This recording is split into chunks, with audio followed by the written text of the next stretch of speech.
E eu estava querendo associar isso como a gente andar de bicicleta. Só que a bicicleta tem algo que é legal da gente fazer essa dinâmica, né? Porque se você parar de pedalar, irmão, você vai cair. Quanto sabe disso? Se a gente vem para o culto com o mesmo sentimento que, não, é domingo de manhã, a gente precisa ir para o culto. Ei, não vai acontecer nada. Mas quando a gente tira as rodinhas da bicicleta, deixa o menino, sabe, ele vai ralar o joelho, vai. Mas ele vai trazer uma aprendizagem, porque ele vai ser autodependente agora. Quando a gente coloca a expectativa, irmãos, naquilo que a gente sabe que Deus é capaz de fazer na nossa vida, a gente vai saber que Deus é um Deus provedor. Amém? E eu peguei, eu tirei, e ela disse assim: papai, eu não vou andar mais não. Eu disse: por quê? Está tão legal agora que eu estou sentado e você está andando de bicicleta sozinha. Ela: não, mas eu só fico caindo. Aí eu disse: então tá bom, vamos embora, porque você não vai conseguir aprender hoje. Aí na hora que eu peguei a bicicleta, eu fui, ela: papai, deixa eu ir mais uma vez.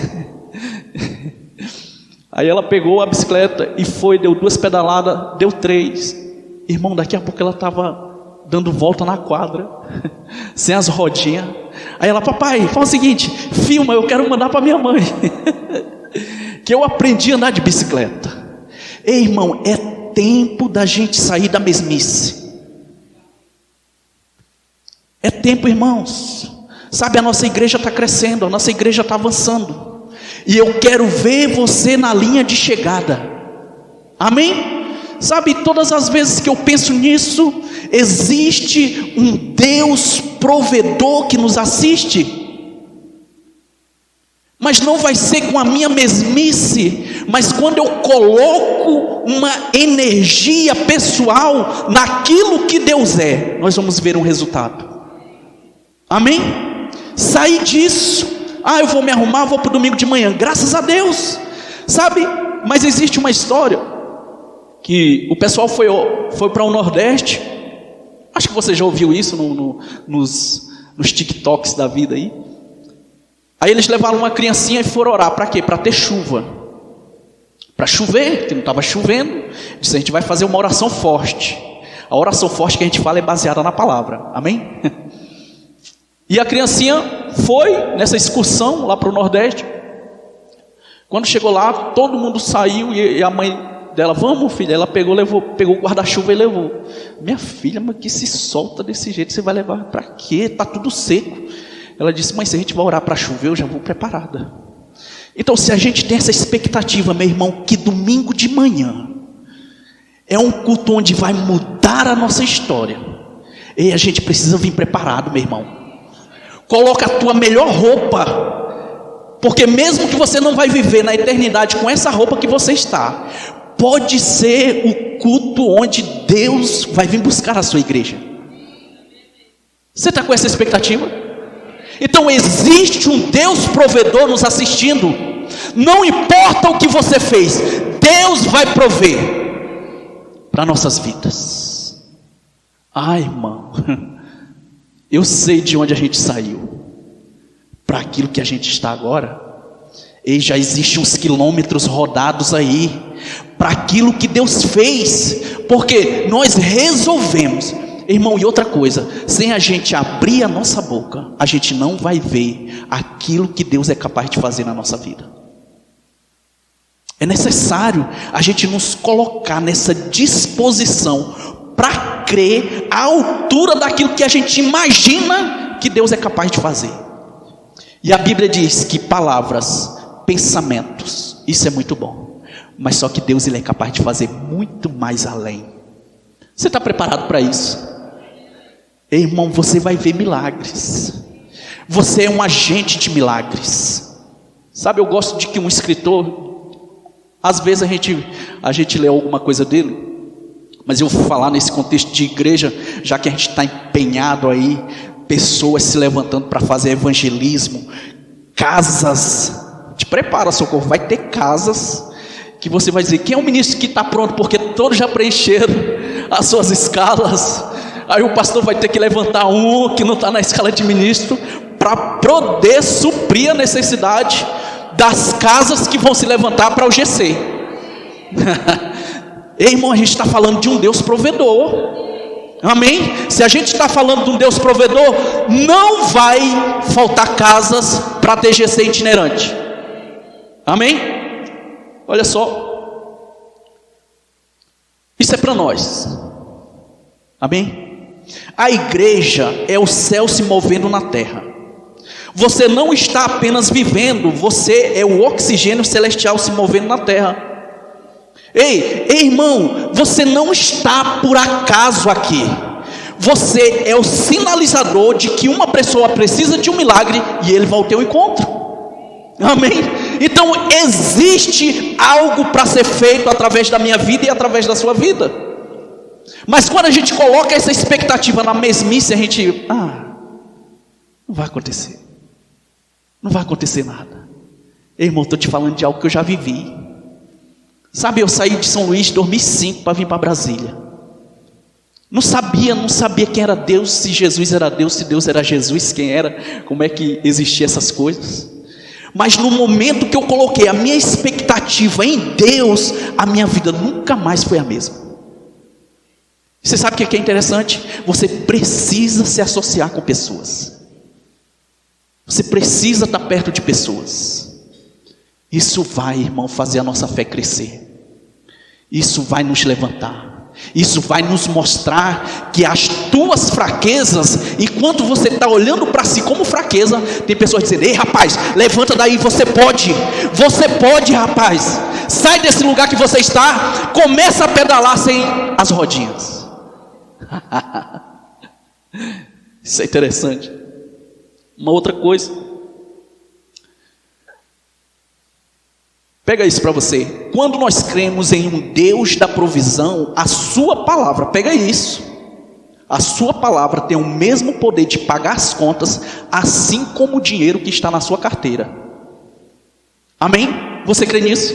Ei, nós temos uma palavra, meu irmão, dentro de nós, que aquilo que a gente espera de Deus vai de fato acontecer. Amém? Sabe, ontem eu estava conversando com a Sandra ali quando terminou o GC, a respeito daquele paralítico que passou 30 anos, 35, 38 anos, ali esperando um milagre para acontecer. E a gente conversando, conversa vai, conversa vem, e a gente, porque ali o anjo descia e movia as águas, né? E a grande pergunta é: por que o poder de Deus não era direcionado para curar a pessoa, e sim para mover as águas? Por quê? Pergunta de prova do Rema. Responde aí, irmão, você vai tirar 10. Responde para você. Eu respondi para mim. Porque nós precisamos de uma atitude. Irmão, Deus nunca vai se mover pela nossa reclamação. Deus vai se mover pelo nosso louvor, pela nossa gratidão. Então, não importa o tanto de reclamação que você tem, nada vai acontecer. Mas naquela passagem lá, Deus é tão gracioso que mandou Jesus ao socorro daquele homem. Mas antes disso, quando a gente volta a fita, ou DVD, ou pendrive, ou seja lá o que for dessa tecnologia aí, a gente vai perceber que havia reclamação. Por mais que, você entende que existe uma competição, por mais que nós, como eu já falei no começo, nós já somos vencedores, mas existe uma competição para a gente permanecer na posição da fé, porque o diabo, a tendência dele é querer nos tirar. Mas você pode dizer assim: eu nunca vou sair, aleluia. Então havia reclamação, você consegue colocar reclamação baixo milagre, louvor, milagre à vista. Amém? Milagres à vista. Irmão, nós temos um Deus poderoso, que quando nós consultamos aquilo que está no nosso coração, a Bíblia diz o quê? Que a fé chama a atenção de Deus. O combustível do nosso milagre precisa ser a fé. É isso que vai fazer a gente desfrutar de um Deus de provisão e um Deus de milagres.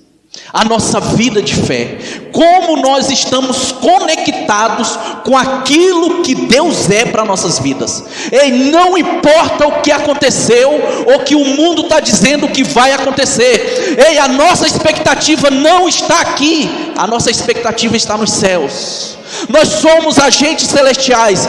O nosso governo, meu irmão, por mais que o combustível fica caro, nós temos um combustível que não tem valor para este mundo, mas nós estamos inseridos nele. O combustível do Senhor não vai nos deixar faltar suprimentos. Todo o suprimento que você precisa, meu irmão, está inserido dentro da palavra de Deus. E você sabe quem é o depósito dessa palavra de Deus? Aleluia! O depósito da palavra de Deus, a casa, a morada do trono, a morada da arca da aliança, hoje sou eu e você. Aleluia! O poder sobrenatural. Aonde está o poder para levantar pessoas mortas, doentes? Aonde está? No céu? O céu hoje somos nós se movendo na terra.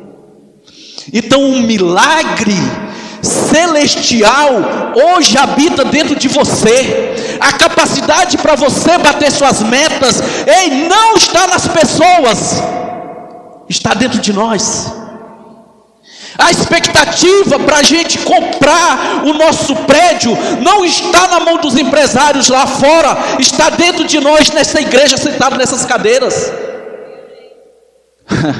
A grande visão de Deus para que todo mundo da Ceilândia conheça a palavra não está com os anjos, está conosco. Você quer fazer parte dessa carruagem? Existe uma Kombi glorificada ali, meu irmão.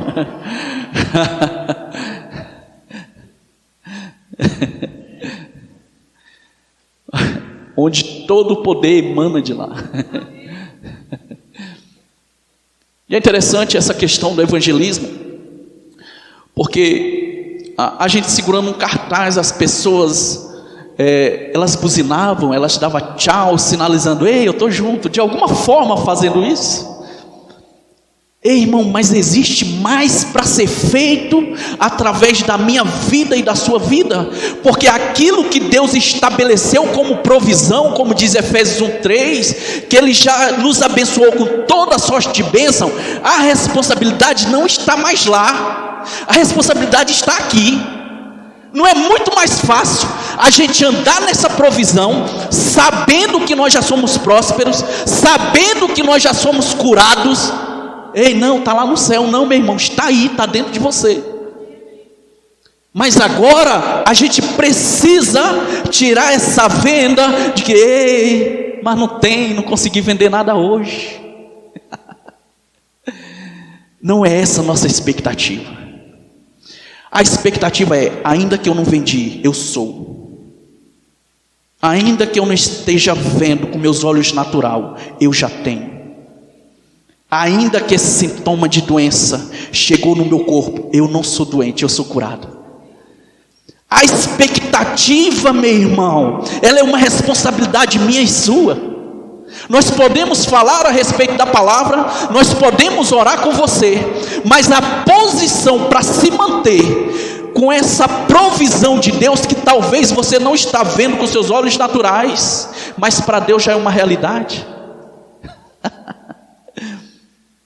É difícil porque a gente não vê, mas se torna fácil quando a gente crê. Amém? Você está pronto para isso? Crê de todo o seu coração que não é um sintoma de doença que vai tirar você do alvo. Você não vai ver pessoas na sua vida se desviando. Você vai permanecer firme. Você é um agente de milagres. Deus levantou você. Você é curado. Você é próspero. Você é um sinalizador de milagre nessa terra.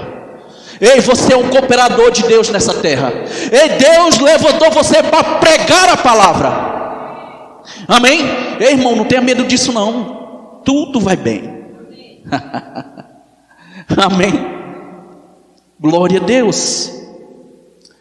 Na NVI, Timóteo escrevendo a primeira carta, Paulo escrevendo a primeira carta para Timóteo, 1 Timóteo 6, 17, ele diz assim, para você ver que como se torna fácil quando existe um entendimento. Paulo, ele não estava falando contra as riquezas, ele diz assim, ordene aos que são ricos no presente mundo que não sejam arrogantes, nem ponham sua esperança na incerteza da riqueza, mas em Deus, que de tudo nos provê ricamente. Então aqui existe uma sinalização para nós, meu irmão, Deus não conta com aquilo que você está adquirindo na terra, isso é importante, mas quando nossa expectativa vai para a nossa casa, vai para o nosso carro, tira o foco de quem Deus é para nós. Amém? Aí ele diz assim, que de tudo nos provê para a nossa satisfação. O 18 diz assim, ordene-lhes que pratique o bem, sejam ricos em boas obras, generosos, prontos a repartir. Dessa forma eles acumularão, eita, isso aqui é bom, um tesouro para si mesmo, um firme fundamento para a era que há de vir, e assim alcançarão a verdadeira vida. Então existe um propósito para nós. Riquezas terrenas são excelentes, mas a maior riqueza é a gente concentrar aquilo que a gente é em Deus.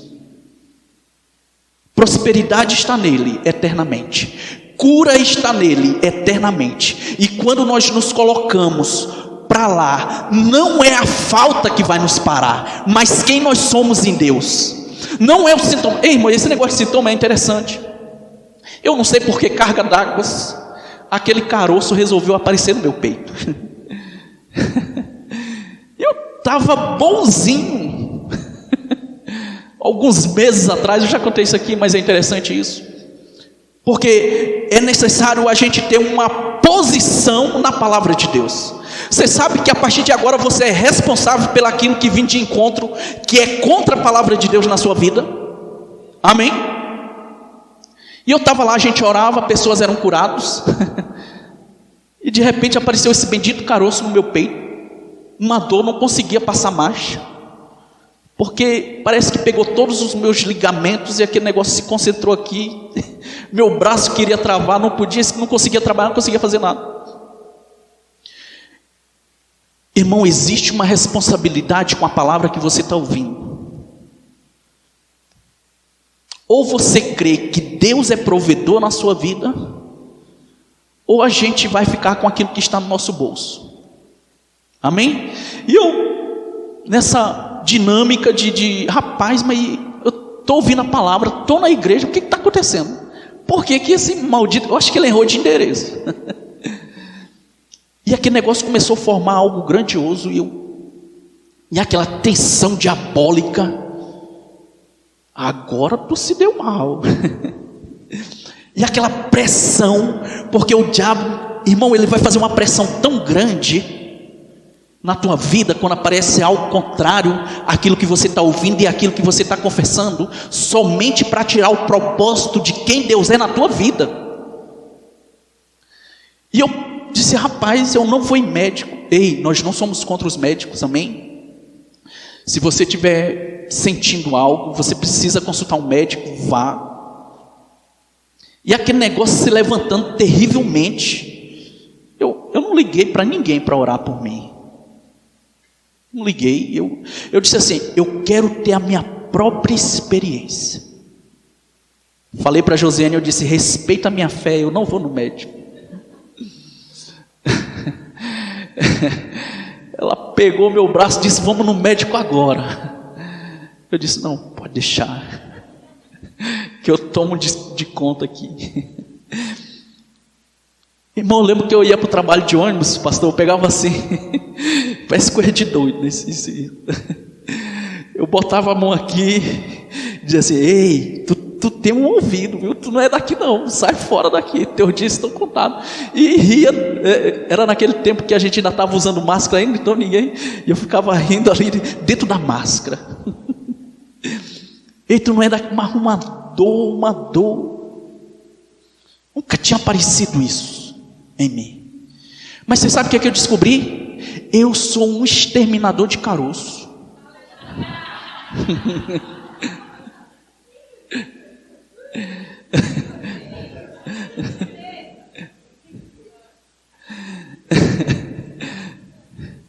Irmão, quando o diabo vem com uma para você, você precisa ter uma além. E você precisa achar graça daquilo que o diabo pensa que tem domínio sobre você. Irmão, a vida de fé não é uma vida de sacrifício, é uma vida de posição. Quando você se coloca na posição de crer e trazer, preste atenção nisso, aquilo que é verdade no céu para se manifestar na terra. Estava conversando ontem com o Nilvan a respeito de quando Deus pega o homem.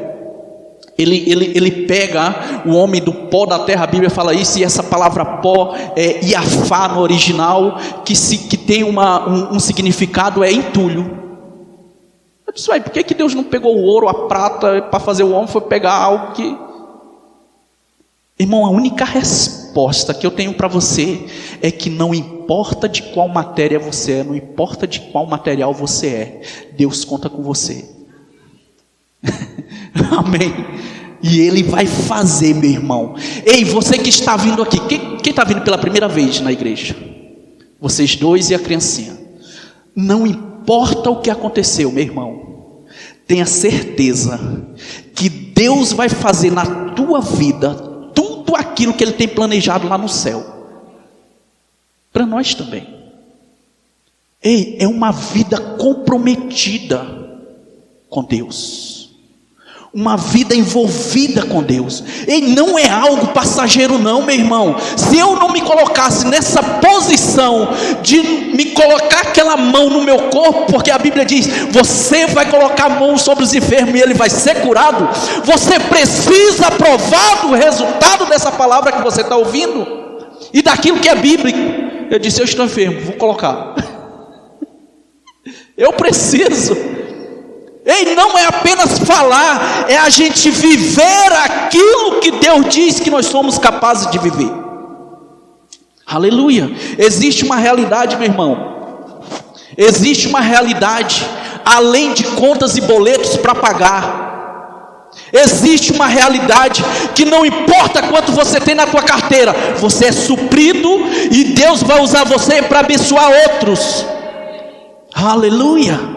Glória a Deus. Não importa se você está sentindo ou percebendo uma enfermidade no seu corpo, Deus conta com você para colocar a mão sobre as pessoas e você vê um resultado.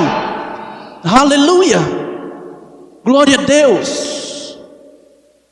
Irmão, tem vezes que eu indo para o serviço, Deus sabe de todas as coisas, e eu não quero passar isso como algo para você que vira uma...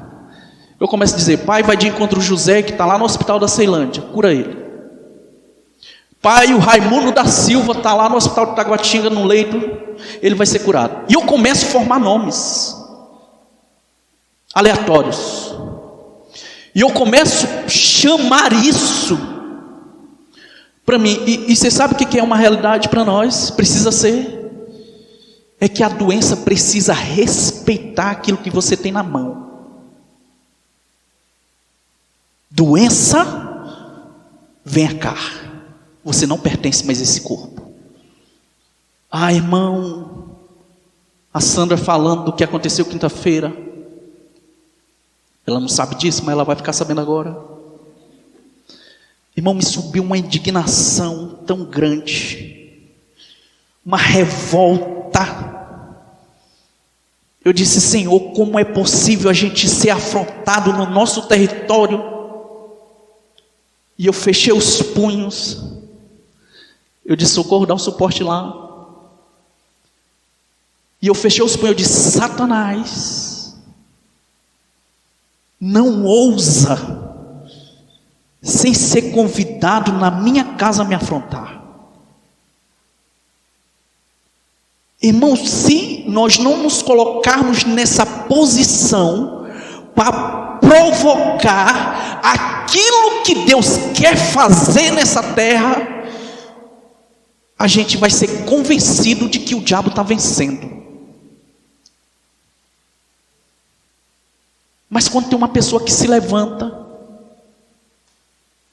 Deus só precisa de um coração disponível para ganhar almas, para orar 1 hora antes do culto, para ter compromisso que doença não é aceitável no nosso meio. Por mais que você tenha o melhor plano de saúde, doença não é bem-vindo no nosso corpo. Doença é uma maldição, pobreza é uma maldição, pecado é uma maldição. Isso não deve existir no nosso meio, porque é impuro diante de Deus. Aleluia, glória a Deus. Estava preparando aqui umas coisas, mas enfim, Deus é bom.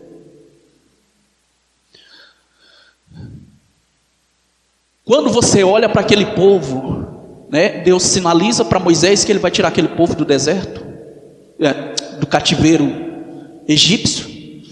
E é interessante como o diabo ele começa a desenhar tudo que chega, talvez para nossas mentes ou para o nosso entendimento. Você conhece alguém que alguma coisa chegou para ele de é grande demais para mim? Você conhece alguém assim? Eu não posso fazer isso, eu não sou capaz de fazer isso. Talvez você já ouviu alguém, ou talvez você já se pegou com esse entendimento. E Deus chega para Moisés e diz assim: olha, você é a pessoa que vai tirar, é o libertador. E eu, conversando com a Sandra também, essa questão, e me veio uma pergunta que eu falei ontem para ela: o que acontece minutos antes de acontecer o maior milagre que nós precisamos? O que acontece minutos antes? Será se nós estamos reclamando, ou será se nós estamos agradecendo a Deus? Antes de acontecer o maior milagre que a gente nunca viveu, naquela série The Chosen, eu acho que vocês já assistiram, existe todo um enredo, ali quando Pedro está no barco, a Bíblia não fala a respeito disso, eu estou falando que eles criaram aquela história, que ele precisava quitar uma dívida, e ele precisava pescar. E a gente vê que antes dele ter um encontro com Jesus, existia uma tensão, algo certo para ele ser preso, e aquela questão toda, porque ele precisava quitar a dívida. Tanto é que agora dá para a gente entender, porque veio aquele questionamento, que ele disse: Senhor, mas nós pescamos a noite toda. Mas você sabe o que é mais extraordinário? Que é necessário a gente reconhecer uma voz. Não importa se o João, se o Pedro, se o Manuel, se o Chico já fez. Se Deus está falando, é porque Ele quer fazer através de você. Amém? E ele diz assim: nós pescamos já a noite toda e nós não pegamos nada. Mas através daquilo que você está falando, eu considero, eu coloco minha expectativa. Já não tem jeito mais, já fiz de tudo. Mas de acordo com aquilo que você está fazendo, eu vou lançar as redes. Então a provisão de Deus, meu irmão, ela nunca vai se manifestar numa vida de questionamentos.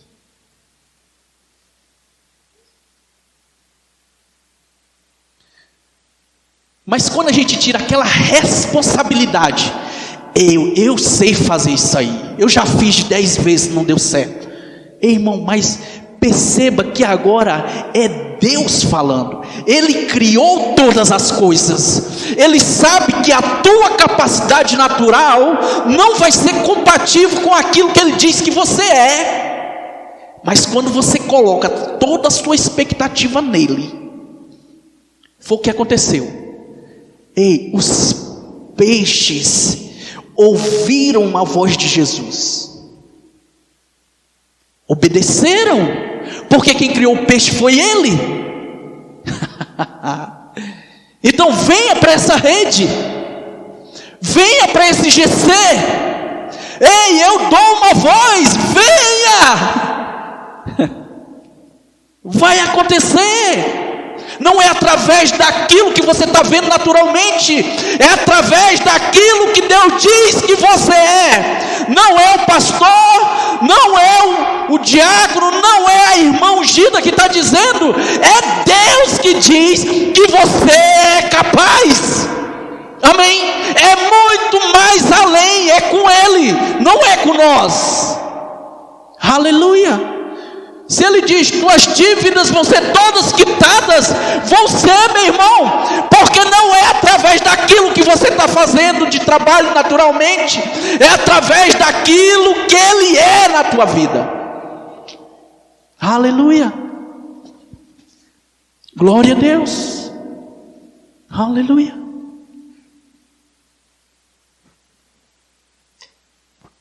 Aleluia. Pai, muito obrigado pela tua palavra.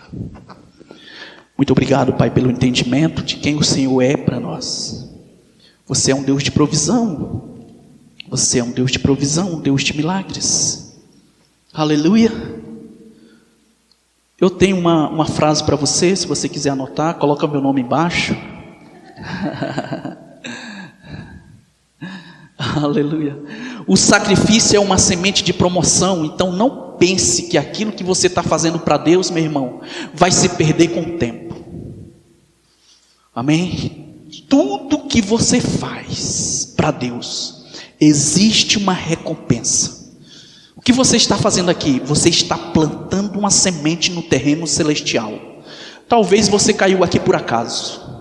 Talvez você chegou aqui com um relatório de doença, ou talvez amanhã você vai fazer um exame, mas você acredita que Deus é capaz de mudar diagnósticos? Irmão, se você, deixa eu te falar isso, se você conhece, ou se tem alguém aqui que tem uma consulta marcada amanhã, você pode ir para o hospital, mas você vai dando os passos, na hora que você entrar dentro do consultório do médico, você vai dizendo, não vai dar nada, vou só cumprir um protocolo. Não vai dar nada, vou só cumprir um protocolo. Não vou gastar dinheiro com remédio. Esse dinheiro aqui eu já vou separar para viajar. Eu não vou ficar pagando plano de saúde caro. Eu vou investir esse dinheiro aqui para viajar. Eu já vou pagar a primeira parcela da minha viagem. Vai lá e já faça um pacote para o diabo não te roubar esse dinheiro. E começa a investir, meu irmão, sabendo que Deus é o provedor das nossas vidas. Aleluia, glória a Deus. Glória a Deus. Êxodo 17, eu não vou ler todo para você, mas existe algo fantástico lá. 17, do 1 ao 7. O povo foi resgatado do Egito, depois que Moisés, mesmo Deus falando que ele ia tirar o povo do Egito, ele olha para ele e diz assim, eu não sou capaz de fazer, mas não era através da força dele, era através daquilo que Deus é. E o povo começa a reclamar porque não tem água. Ei, povo que reclama. Irmão, se não tivesse o Moisés ali, aquele povo morreu tudo no deserto, quando você vai ler essa história. Mas a recompensa para quem reclama, irmão, não é bom não. Essa recompensa para as pessoas que sabem que têm faculdade, pós-graduado em reclamar. Doutorado. Não é chato? Você tem uma pessoa perto de você que só reclama. Eu trabalho com um grupo de pessoas que quando eles chegam, pensa um povo que reclama. Mas isso aqui você falou que vai ser resolvido, está tudo certo. Aí eu costumo falar assim, só fala comigo depois do horário tal. Aí eles começaram a criar uma identidade sobre isso. É interessante porque quando você vai ver, Moisés, ele pega aquilo e querendo transformar aquela reclamação do povo como se fosse dele. Ei, irmão, nós não podemos nos deixar levar pelaquilo que as pessoas são. Quem tem um entendimento somos nós. Então, eles estavam diante de um Deus que já tinha feito milagres e mais milagres, milagres e mais milagres. Agora, quando a gente tira essa responsabilidade de quem Deus é e transfere para o natural, a gente não vai ver milagres, a gente não vai ver provisão, porque os nossos olhos naturais são limitados, mas aquilo que Deus é, meu irmão, não tem limites. Aleluia, glória a Deus. A gente começa a ver isso na vida de Abraão, quando ele resolveu crer em Deus, independente das suas forças, além da esperança. A Bíblia fala isso, que ele creu além da esperança, porque ele entendeu: ei, socorro não é através da tua força. Ei, Sandra, não é através daquilo que você vê natural, é através daquilo que você compreende que Deus é capaz de fazer. Você percebe que existe uma linha bem fina a respeito disso. Os teus sentimentos com aquilo que Deus é, a tua fé com aquilo que seus olhos estão vendo. Ei, mas vamos sair desse barco. Vamos sair desse barco. Não importa, meu irmão, se Deus mandou você ir, Ele é o provedor. Se Deus mandou você fazer, Ele vai te suprir de tudo. Ei, irmão, nós somos uma igreja próspera, abençoada. Ei, você está vendo aquela cesta lá atrás? É para você, o cesto, é para você trazer uma cesta básica e colocar lá, plantando sementes. Plantando sementes. Ei, pai, o dinheiro que eu tenho é para comprar uma cesta, eu ia levar para casa, mas eu vou levar para a igreja.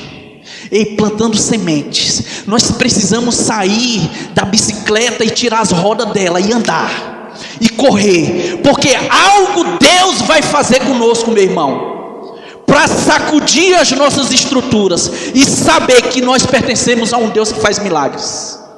Aleluia. Nós não estamos preenchendo apenas uma cadeira. Eu quero te levantar esta manhã, meu irmão, em nome de Jesus. Quase que eu ia cair. Pensei que eu estava na fé, né? Levitar. Se tivesse, dê um copo com água. Mas existe algo para ser feito da nossa parte, meu irmão. E a única palavra que eu consigo ouvir é: seja ousado. Seja ousado. Seja ousado. Sai da tua posição, meu irmão. Sai da tua posição. Aleluia. Glória a Deus. Glória a Deus. Deus é bom. Gênesis 22. Aleluia. 22. Quero ler somente o 8. Você já sabe da história, mas é mais uma forma que Abraão achou. Pensa, rapaz, numa ousadia. Ele diz assim, Isaac perguntando para ele: mas cadê o cordeiro? Depois que ele já tinha feito a fogueira, está andando só eles dois. Parece coisa de doido isso aí. Aí Abraão respondeu, isso aqui ele vai responder como para Isaac, né? Ele diz assim: Deus mesmo há de prover o cordeiro para o holocausto, meu filho. E os dois continuaram a andar. Irmão, aqui a gente sabe dessa história, que foi algo que Deus pediu para Moisés, para Abraão, naquele tempo, naquela expectativa, de acordo com aquilo que ele sabia. Você percebe que Deus ele é capaz de distinguir. Olha, o Carlos está nessa proporção de fé, então eu vou levantar algo grandioso para ele. A Socorro está nessa proporção de fé, então eu vou alargar as tendas.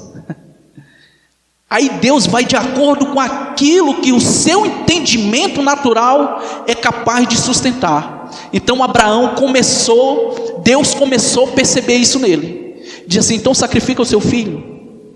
Para nós hoje isso soa terrível, mas é para aquela época lá. Era aquilo que era preciso ser feito com a vida de Abraão. Mas ele entendeu, então ele não mediu esforços. O que ele fez? Ele disse: se é para ser, eu creio em um Deus que ele vai prover o que for necessário.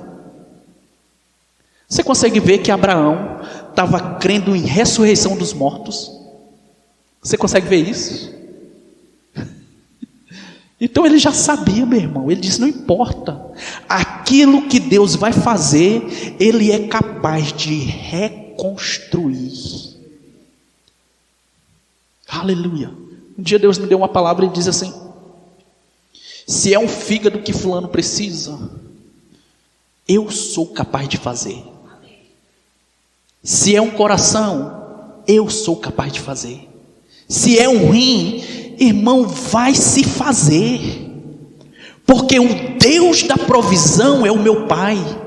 O Deus dos milagres improváveis é o meu Pai. Não importa a situação, meu irmão, Deus vai tirar você de lá. Não importa a prisão que você se encontra. Coloca isso no teu coração. Não importa, meu irmão. Nós não viemos para essa terra para ser prisioneiro e para ser um depósito de doença, de Satanás, de demônio nenhum. E desse jeito nós precisamos guardar a nossa casa, guardar a nossa família. E assim como Abraão entendeu que um milagre ia se tornar visível para ele, mesmo ele não vendo, era um sacrifício para Abraão. Mas para Deus, era a comprovação de alguém que através dali, aquilo que Deus era referente à fé, foi transferido para a vida de Abraão. A partir de agora você vai ser conhecido como pai da fé. Esse título era meu, eu te dou. Pai da fé. Quem é o pai da fé? Agora nós compreendemos que é Abraão, mas não foi Abraão. Era Deus. Você está preparado para você ser qualificado e Deus te dá títulos? Deus diz assim: olha, eu sou, mas agora eu te dou ganhador de almas. E você começa a participar daquilo que Deus é. Então por isso que a oração que Jesus ensinou: seja feita a tua vontade, assim na terra como é no céu. Então no meu meio não deve existir doença e nem pobreza, falta de entendimento não, aqui não, porque eu compreendo que se Deus é o meu provedor, não importa aquilo que me falte, não é a falta que vai me tirar da posição, mas o entendimento que eu tenho de Deus. Para encerrar, estava passando por uma situação contrária, de falta. Irmão, e a oração em outras línguas é um projeto, é um presente grandioso que nós recebemos de Deus através do Espírito Santo. E eu comecei a falar em outras línguas porque eu estava passando nesse processo, justamente nessa parte de falta, que glória a Deus, ninguém nunca passou por isso e nem vai passar. E Natália, a única coisa que eu fazia, eu já tinha feito de tudo, já tinha entregado currículo, já tinha pedido, não pedi dinheiro emprestado, mas enfim, já tinha feito aquilo que eu podia fazer e nada acontecia. Irmão, você sabe qual que é o nosso pior erro? É a gente recorrer ao natural primeiro, sendo que a gente tem um Deus que é espiritual. Esse é o nosso erro, e foi isso que eu fiz. Fui recorrer ao natural primeiro, e nada deu certo. Eu disse: quer saber, você já ouviu as pessoas dizer: não, alguém está internado, ou alguém sofreu algum acidente, e diz assim: agora só Deus. Esse só Deus na boca das pessoas é uma sentença de morte. Uma desculpa que as pessoas dão. Onde é que está falando? O médico diz que é só Deus. Eu só não sofri acidente, eu só não estava enterrado, não estava nada. Mas eu disse: agora só Deus vai cuidar disso. Irmão, uma sentença de Deus é algo para ele se alegrar, não é? Não é algo para ele dizer assim: não, agora é só Deus, compra o caixão. E eu peguei e fui orar em outras línguas. Irmão, nitidamente, eu ouvi Deus, Jesus, o Espírito falar comigo. Tu tem consciência da falta? Eu disse, lógico que eu tenho. Tu tem mesmo? Tenho. Tem consciência. Você sabe mesmo que está faltando? Né? Igual ele perguntou para Pedro, tu me amas? Tu me amas? Tem consciência da falta. Irmão, eu cheguei na minha casa, é como se Jesus tivesse pego minha mão e me levado na geladeira, no armário, lá onde você guarda seus mantimentos. Está faltando? Eu disse, tá. Tua geladeira está faltando? Tá, lógico que está faltando. Eu fiz desse jeito. Peguei lá, fui abrir a geladeira, olhei, só tinha uma garrafa com água, um pedaço de cebola, que não pode faltar. Fui lá no armário, tinha um macarrão dentro daquele potezinho lá que eu dava para ele comer, que ela foi para o hospital, você lembra disso? E Jesus disse para mim assim, a mesma consciência que você tem da falta, você precisa ter que eu sou o seu supridor. Irmão, virou a página na minha vida. Então eu chegava na minha casa e dizia assim, obrigado, porque essa geladeira é a geladeira mais suprida que eu já vi na minha vida. Chegava no armário e dizia assim, compras. O macarrão não falava mais, que eu tinha cometido um erro. Então eu dizia feijão, arroz, biscoito. Então começou isso. Eu mudei o retrato da minha vida natural através daquilo que eu recebi de Deus espiritualmente. Então nós temos uma oportunidade nesta manhã, meu irmão, de mudar a história da nossa vida. Amém?